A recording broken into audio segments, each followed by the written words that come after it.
And now it's time for this hour's news review. Azerbaijan is hosting the Israeli president and his high-ranking delegation despite public backlash in the Caspian Sea country against the normalization of ties with the regime. Isaac Herzog landed in Baku and received an official welcome from Azerbaijan's first deputy prime minister earlier on Tuesday. Herzog has met President Ilham Aliyev, whose country opened its embassy in Tel Aviv in March. The Caucasian nation also appointed its first ever ambassador to Tel Aviv in December of last year. But people are angry over Baku's diplomatic relations with the Israeli regime. Azerbaijanis are not the only nationals rejecting their government's move to normalize ties with Israel. Nationals also in some Arab states have also voiced their opposition to a U.S.-brokered normalization deal between their rulers and the Israeli regime. Well, I'd like to welcome my guest to this news review, Elijah McNear, journalist and political analyst out of Brussels, and Firaz Al-Najm, human rights activist out of Toronto. Thank you both for being with us. So let me start off with you, Elijah. What do you make of this visit now by the Israeli president to Azerbaijan? Thank you for having me. Thank you for coming. I think Azerbaijan took the decision after opening the embassy in Tel Aviv to regain the relationship that it has adopted since 1993. And the Israelis opened an embassy in Baku, but not vice versa from the Azerbaijani side. So because of the normalization with Israel, because of all the Middle Eastern countries, particularly the Gulf countries, including Morocco, have established relationship with Israel and started to normalize the relationship. Baku took the opportunity to follow suit. Now we understand that there is a very strong collaboration between Azerbaijan and Israel on the military aspect, where the Israelis sell a lot of stuff to the Azerbaijani, particularly drones, interception missile, etc. And they take the opportunity of being on the border with Iran to see how they can take benefit of this geographic location of Azerbaijan and importance in Central Asia to be close to Iran and try to intimidate Iran in different ways. Now, because of the return of the relationship between Saudi Arabia and Iran, that upset the Israelis, who are always looking for other opportunities to make sure that they have more relationship and more recognition from countries who refuse until a certain time to establish a relationship with Israel.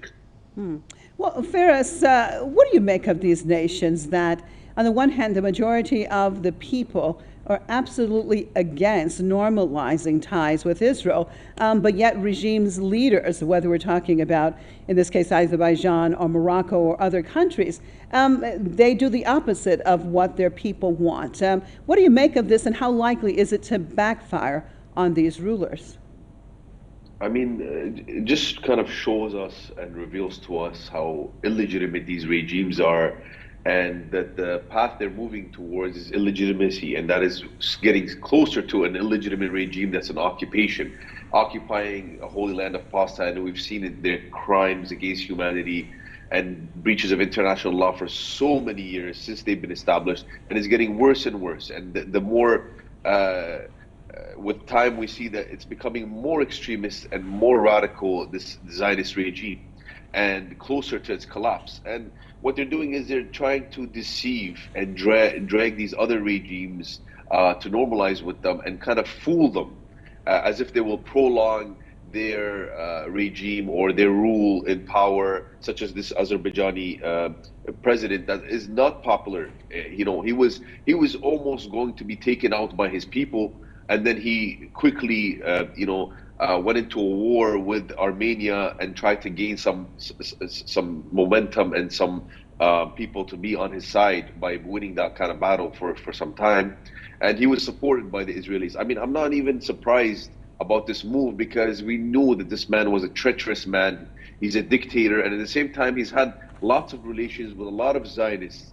I read in history before he had a good relationship with a big mafia diamond thief, Lev Leviv, that has exploited Africa and stolen so much diamonds, and he's got a mafia ring of a company, and he's been good friends with the Ilham Aliyev. This guy is, I mean, he's a big mafia as well. He's controlling most of Azerbaijan and his family, and he's not popular at all. And they just give them kind of like security and economic guarantees or promises that they will secure them, they will support them because Israel is a police state, and this is how they survive. And they have a lot of police state, advanced technology and things like that. And they trick these regimes that they will secure them and they will strengthen them and so on. And how likely, Elijah, is all of this likely to backfire on the Azerbaijani regime? Because, as I said earlier, the majority of Azerbaijanis, the people, are definitely against any type of normalization of ties with Israel. It is true. There are also many people from Azerbaijan in Iran and many Iranians with Azerbaijani origin.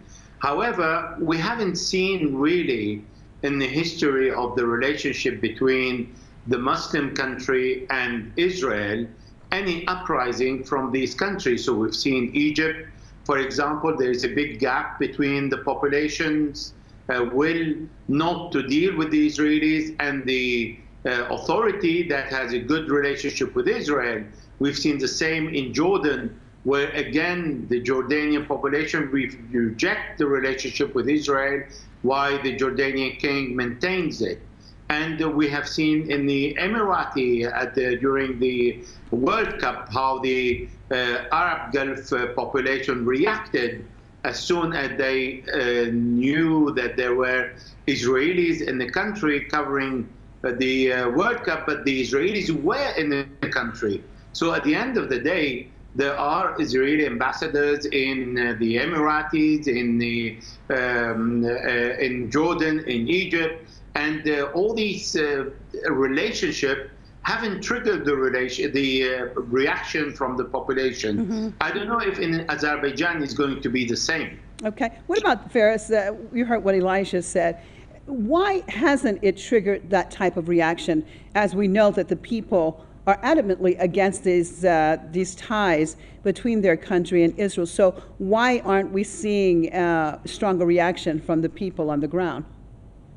I mean, Azerbaijan is a very strong police state, and they torture, they imprison most of their opposition or anybody that criticizes the regime or anything has to do with foreign policies.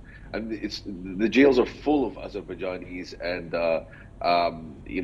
this is how they've been living. I mean, they've been living in this kind of crucial situation, and they have a lot of intelligence, and they suppress their people, and this is what it is. The bottom line is they suppress the people. It needs an awakening. It needs more revolutionary leaders on the ground that rise up against the Azerbaijani regime and speak out against all these crimes and all these treacherous moves, especially these treacherous moves where it could pull them into a war with the Islamic Republic of Iran.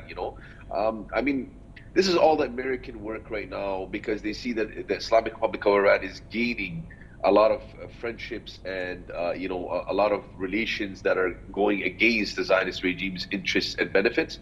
And the Zionist regime knows that they're circulated and they're cornered, and the resistance is very strong at the same time and ready to go inside and liberate Palestine. Okay. And this is the Zionist regime's, foolish, deceiving game that they're playing, and... okay. I'm sorry to interrupt you, but yes, we're out of time. I appreciate both of you being with me. Elijah Magnew, journalist and political analyst out of Brussels, and Faris Al-Najm, human rights activist out of Toronto. And thank you, viewers, for being with us for another news review.